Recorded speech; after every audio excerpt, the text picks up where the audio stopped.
इस समय जब दुनिया के कई हिस्सों में संघर्ष की आग धधक रही है, तब भारत अपने नागरिकों की सुरक्षा के लिए हर मोर्चे पर मुस्तैद खड़ा है। और इसी का ताज़ा उदाहरण है ऑपरेशन सिंधु।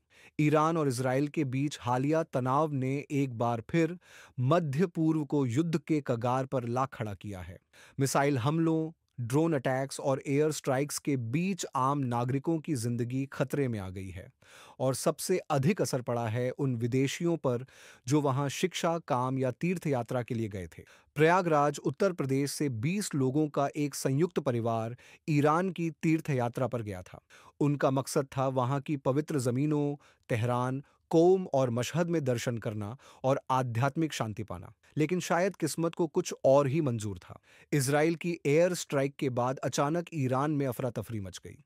फ्लाइट्स रद्द कर दी गईं, एयर स्पेस बंद हो गया और यह पूरा परिवार जो एक दूसरे का सहारा बनकर चला था, अब संकट में फंसा था। उन्हें तेहरान से कोम और फिर मशहद ट्रांसफर कर दिया गया, जहां स्थिति थोड़ी सुरक्षित मानी जा रही थी। लेकिन यहां भारत ने फिर दिखाया कि वह अपने नागरिकों को कभी नहीं छोड़ता। भारतीय दूतावास ने न केवल परिवार से संपर्क किया, बल्कि उनके लिए ठहरने, खाने पीने और मेडिकल सुविधाओं का भी इंतजाम किया। साथ ही उन्हें आश्वासन दिया गया कि उन्हें जल्द ही सुरक्षित भारत वापस लाया जाएगा।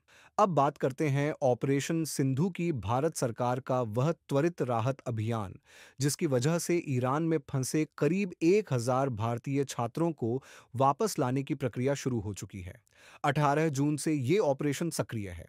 भारतीय विदेश मंत्रालय ने ईरानी सरकार से विशेष अनुमति लेकर उनका बंद एयर स्पेस भारत के लिए खोला, ताकि राहत फ्लाइट्स चल सकें। अब तक 110 छात्र भारत लौट चुके हैं और कई और बैचों की योजना बना ली गई है। पहली फ्लाइट 19 जून की रात दिल्ली पहुंची। बाद दो और फ्लाइट्स शनिवार को रवाना होने वाली हैं। इजराइल की ओर से ईरानी ठिकानों पर हमले और जवाब में ईरान द्वारा मिसाइल ऑफ ड्रोन से पलटवार, ये सब न सिर्फ इन दोनों देशों को, बल्कि वहां मौजूद हजारों विदेशी नागरिकों को भी संकट में डाल रहे हैं। लेकिन जब संकट आता है, तभी असली नेतृत्व और संवेदनशीलता की परीक्षा होती है। भारत ने ऑपरेशन गंगा, ऑपरेशन कावेरी और अब ऑपरेशन सिंधु के जरिए बार बार यह साबित किया है कि चाहे दुनिया का कोई भी कोना हो, अगर वहां भारत का नागरिक फंसा है, तो उसे बचाना भारत की प्राथमिकता है। यह सिर्फ एक रेस्क्यू नहीं, बल्कि भरोसे की उड़ान है, भारत की ओर से अपने हर नागरिक के लिए।